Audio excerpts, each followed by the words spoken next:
सबसे पहले मैं परमेश्वर का धन्यवाद देता हूं और लास्ट वीडियो में हमने लूत की पत्नी के बारे में सीखा और आज जो हम सीखने जा रहे हैं रिबका के बारे में आज हम सीखने जा रहे हैं।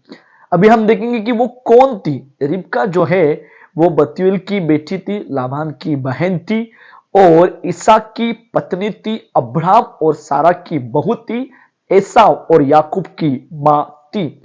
अभी हम आगे जाएंगे उसने क्या किया।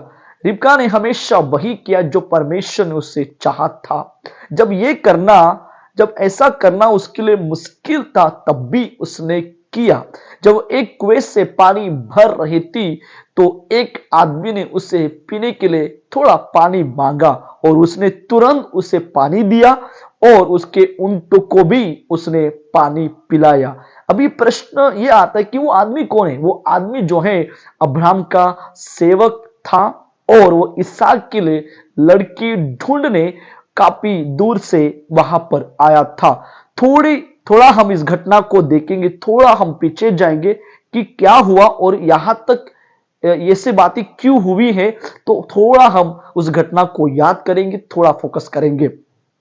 उत्पत्ति के हम 24 अध्याय में जब हम प्रवेश करते, 24 अध्याय में हम प्रवेश करते, काफी वचन है लेकिन हम थोड़ा मैं आपको संक्षिप्त रूप में शॉर्टकट में आपको बताने की कोशिश करूंगा। यहां पर अब्राहम का जो सेवक जो था वो अब्राहम जो है अपने सेवक से कह रहा है कि मेरे पुत्र के लिए, इसहाक के लिए मेरे गांव में जाकर, मेरे नगर में जाकर और मेरे परिवार के बीच में जाकर उसके लिए वहां से एक स्त्री लेके आना है।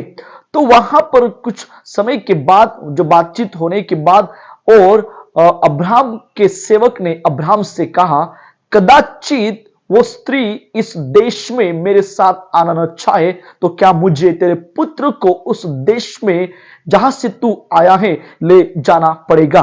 अब्राहम ने सेवक से कहा, चौकसी रख, मेरे पुत्र को इसहाक को वहां पर कभी भी मत लेके जाना है।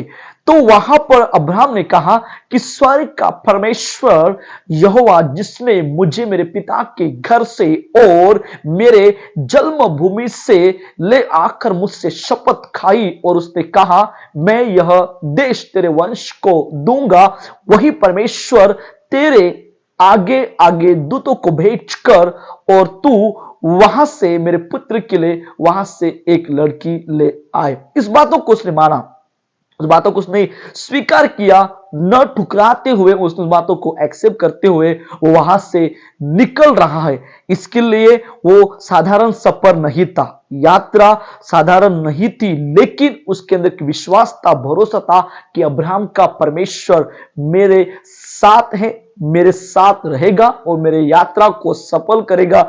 यही उम्मीद के साथ, यही आशा के साथ वो वहां से निकला। निकलने के बाद कुछ ऊंटों को और कुछ उत्तम उत्तम पदार्थों को वो साथ में लेके गया और वहां पर उस नगर में वो पहुंचने के बाद उसने परमेश्वर से मदद मांगी, उसने प्रार्थना की और उसने कहा, देख जिस सोते के जल के पास मैं खड़ा हूं यहां पर नगरवासी की बेटियां जल भरने के लिए आती है, इसलिए ऐसा होने दे कि जिस कन्या से मैं कहूं अपना घड़ा मेरी ओर झुकाकर मैं पानी पीऊं और वो कहे कि ले पी ले और पीछे से वो कहे कि मैं तेरे ऊंटों को भी पिलाऊंगी, बाद में यह वही हो जिसे तूने अपने दास इसहाक के लिए ठहराया हो और इसी रीति से मैं जान लूंगा तूने मेरे स्वामी अब्राहम पर अपनी करुणा की है। ये बातचीत होने के बाद वहां पर वो खड़ा है और वहां पर रिबका जो है वहां पर कुएं के पास आ रही थी।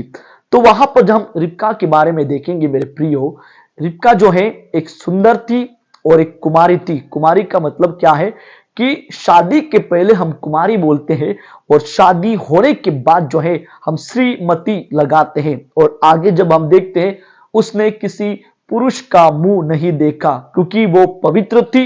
इसका मतलब ये वो पवित्र थी और वो नीतिमान थी और परमेश्वर का भय मानने वाली थी। जैसे हम मरियम को याद करते जो यीशु मसीह की माता थी, उसने भी वो जीवन जिया, क्योंकि वो भी किसी पुरुष का मुंह नहीं देखा, क्योंकि वो धर्मी थी, परमेश्वर की राह पर चलने वाली थी, परमेश्वर का भय उसके अंदर था। अभी हम रिबका के पास हम आएंगे।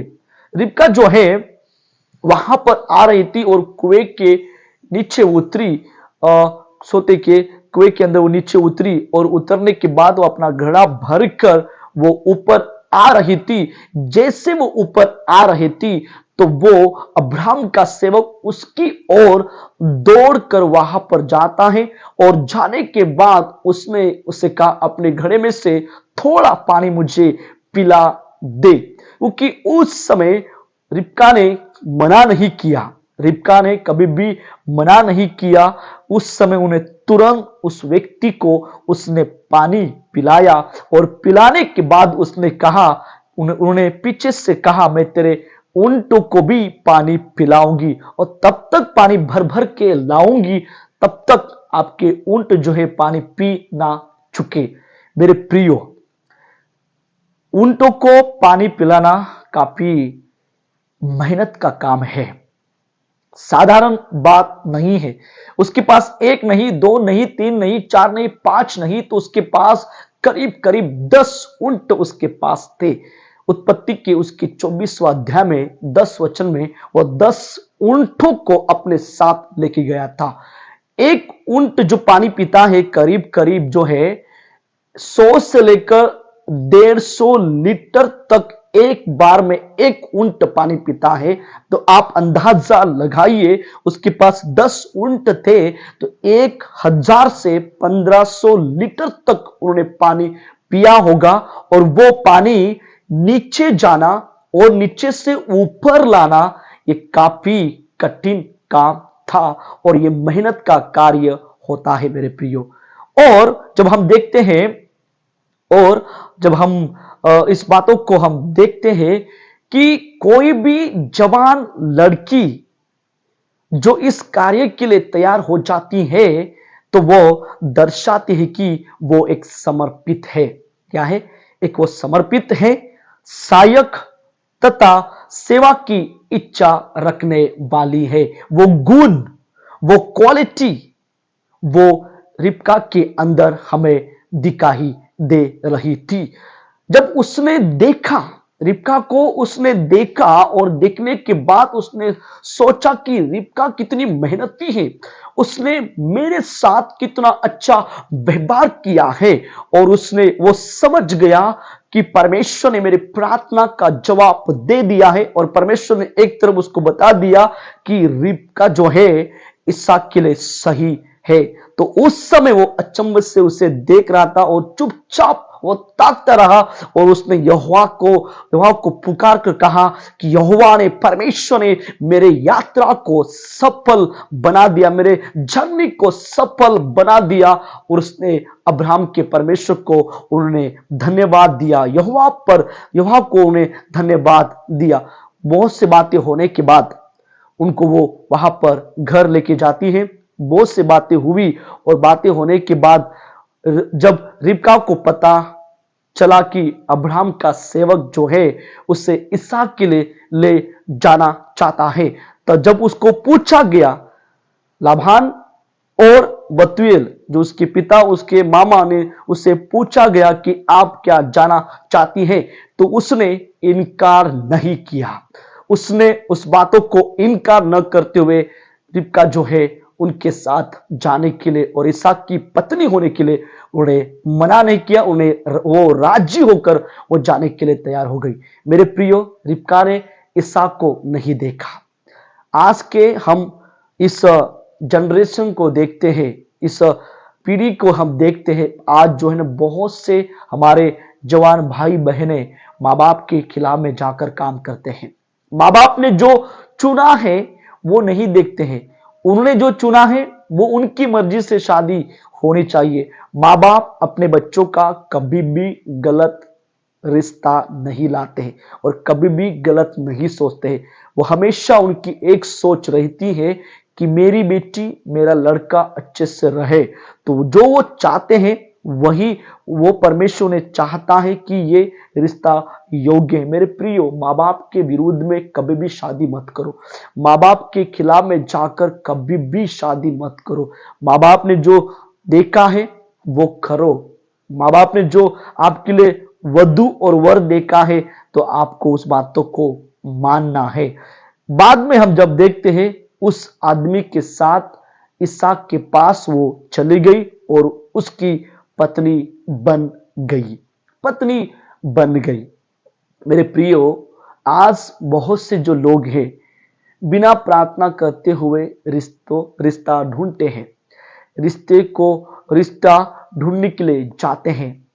कभी कभी क्या होता है वो सफल नहीं होता है, कभी कभी सफल नहीं होते। एक भाई वैसा ही उसका जीवन था। वो एक समय में वो मेरे साथ जब उन्होंने बातचीत किया, जब मुलाकात हो गई थी, उसने कहा था कि भैया मैं काफी दिनों से लड़की को ढूंढ रहा हूं लेकिन रिश्ता नहीं मिल रहा है। मेरे पास किसी चीज की कमी नहीं है, धन है, संपत्ति है, मुझे जॉब भी है, दिखने में भी सुंदर हूं, सब कुछ मेरे पास रहने के बाद भी मुझे रिश्ता क्यों नहीं मिल रहा है।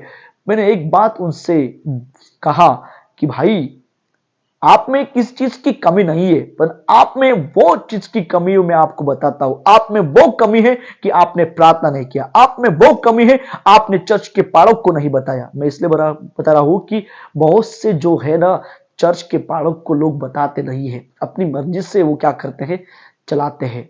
इसलिए वो कभी कभी सक्सेस नहीं होते और कभी कभी क्या होता है कि प्रार्थना भी नहीं करते। इसलिए मैंने कहा कि वो कमी है कि आपने ये निवेदन प्रभु के सम्मुख नहीं रखा है, इसलिए आपको काफी दिनों से रिश्ता नहीं मिल रहा है। मैंने एक ही उनको बताया कि जाइए प्रार्थना कीजिए, 2-3 महीने आप कंटिन्यू प्रार्थना करते रहिए और अपने चर्च के पाड़ों को बताइए, निवेदन भेजिए, तो परमेश्वर आपको उत्तर देगा। ये मैंने उनको आश्वासन दिया और वो जाकर मेरी बातों को माना। वो गया, 2-3 महीने तक उसने उस जीवन साथी के लिए, पार्टनर के लिए प्रार्थना किया, तो प्रभु ने उनके लिए मार्ग खोल दिया और उनके लिए एक जीवन साथी दिया। मेरे प्रिय लोगों, तो आज भी हमें वही करना है। बिना प्रार्थना से कोई भी काम हमें नहीं करना है।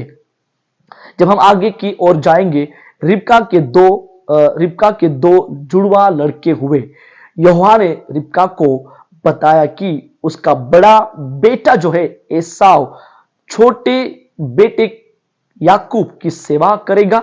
उत्पत्ति उसके 25 अध्याय में और 23 वचन में लिखा गया।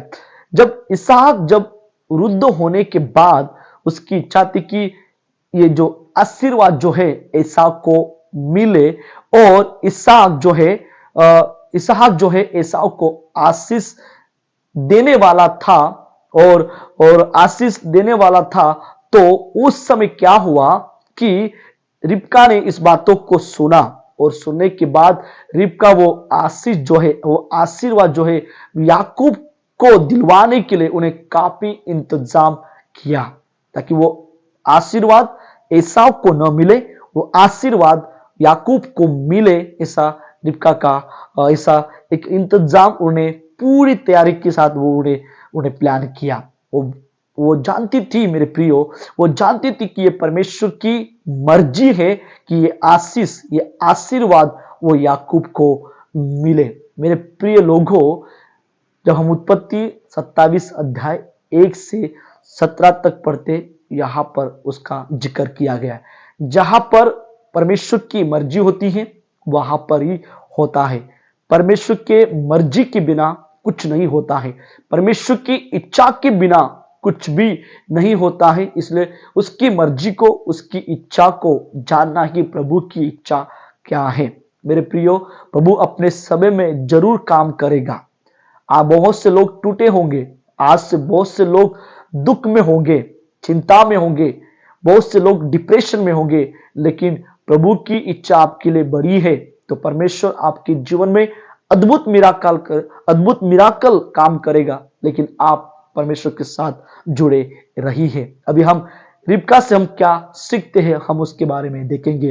रिबका अपने हद में रहती थी और बहुत ही मेहनती थी और वो मेहमानों के साथ अच्छा व्यवहार करती थी।